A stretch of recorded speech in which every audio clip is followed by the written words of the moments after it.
35 पे क्या था, सिर्फ इतना ही कह सकता हूं शॉर्ट में, जिस कश्मीर में आज भी आप हिंसा का तांडव, इस्लामिक जिहाद का तांडव देख रहे हैं, उसके पीछे आर्टिकल 35A है। वो समाप्त हो गया, लेकिन 70 सालों में उसी आर्टिकल 35A ने इतने जघन्य अपराध किए हैं कि आज उसके हट जाने से भी कोई फर्क पड़ने वाला नहीं है। भारत राष्ट्र को, जो सेंटर की सरकार होती है, उसे यह अधिकार दिया गया है संविधान ने कि भारत में किसको नागरिकता दी जाए और किसको न दी जाए, यह केंद्र का विषय है।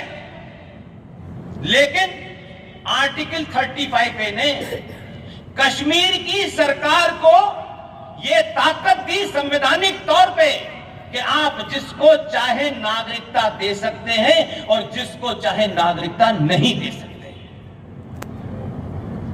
और कश्मीर में सरकार शेख अब्दुल्ला जैसा फ्रॉड मक्कार हो, उसका लड़का हो, उसका लड़का हो या वो महबूबा हो, ये सब एक ही सांचे के बने हुए इस्लामिक जिहादी हैं। करेगा, क्यों नहीं करना चाहिए? या तो उसे रिजर्वेशन की चिंता है, या नौकरी की चिंता है, या फिर वो इधर उधर गाली देता फिरेगा। आपने तमाम अपने ट्रेडिशनल प्रोफेशन छोड़ दिए। यादवों से बार बार कहता हूं, ये यादव हैं, कृष्ण भगवान के वंशज हैं, गलती से ये समझते हैं कि ये मुलायम सिंह और लालू के वंशज हैं। बार बार मैंने कहा तुम भगवान कृष्ण के वंशज हो भाई, तुम्हारे पास जो ताकत थी, तुमने स्टाटुकारता के चक्कर में जो तुम्हारा काम था, जो तुम्हारी गाय का पालन का काम था, वो आजम खान लेके भाग गया। अब तुम ढूंढ रहे हो कि नौकरी नहीं मिल रही। इसके लिए एक छोटी सी बात आपके सामने रखता हूं, कैसे हमको गुलाम बनाया गया। एक कॉलोनी में, एक मोहल्ले में, यह किस्सा मैं हर जगह सुनाता हूं, इसलिए ताकि आपके अंदर बोध हो। आप समझदार लोग हैं, ऐसे यहां नहीं बैठे हैं ये जानते हुए भी कि मुझे बताया गया है कि 10 बजे तक की परमिशन है, उसके बाद कर्फ्यू लग जाएगा। लेकिन सत्ताओं का जो मर्यादा है उसका पालन करना चाहिए, क्योंकि सत्ता में ऑर्डर होते हैं और उस ऑर्डर को लागू करने वाले लोग आपके बीच में किसी का भाई है, किसी का पति है, किसी का बेटा है।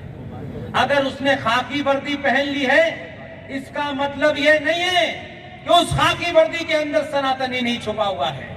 उस खाकी वर्दी में भी सनातनी है। उसकी मजबूरी है कि उसने एक वर्दी पहनी है, तो सरकार के कानून को लागू करना उसकी मजबूरी है। उसकी उस मजबूरी को उसकी कमजोरी मत समझिए, उसकी ताकत बनिए। लिहाजा उसके ऊपर कोई आवाज ना उठाए, उसके ऊपर कोई उंगली ना उठाए। इसलिए वो सनातनी होने का धर्म जब आएगा, समय पर वो निभाएगा, और उसको पता है कि इसमें कितने डंडे मारने। लिहाजा एक महिला अपने कॉलोनी में एक 5 साल के बच्चे को गोद में खिलाती थी। मोहल्ले वालों ने देखा ये बच्चा 10 साल का हो गया तब भी गोद में खिलाती, 15 साल का हो गया तब भी गोद में खिलाती। मोहल्ले की औरतों ने सोचा, जो माएं बहनें थी, कि ऐसा तो हमने देखा नहीं कि एक महिला अपने सौतेले बच्चे को, 15 साल के बच्चे को गोद में लेके घूम रही है। क्या माजरा है? वो तमाम माँ बहनें उसके घर गई और कहा, बहन ये हमारी बात समझ में नहीं आती। एक तो ये सौतेला है और इससे तुम्हारा इतना प्यार कि तुम 15 साल की उम्र में भी इसे गोद में खिलाती हो, इतना प्यार। उस महिला ने जो जवाब दिया, उस सनातनी हिंदुओं को सुनना चाहिए। उस मां ने कहा, मैं इससे प्यार नहीं करती। ये 15 साल का जो बच्चा मैं गोद में खिलाती हूं, ये सौतेला है। मैं इसलिए खिलाती हूं कि ये अपाहिज हो जाए, और ये अपाहिज हो जाए तो मेरे बच्चों के सामने सिर्फ आरक्षण की भीख मांगे, उसके अलावा कुछ ना मांगे। ये आरक्षण की भीख ने आपको अपाहिज बना दिया है। चौराहे चौराहे, गली गली एक दूसरे के खिलाफ कत्ल गारत हो रही है। आप किसके वंशज हैं? रिजर्वेशन लेने की आपको चिंता है?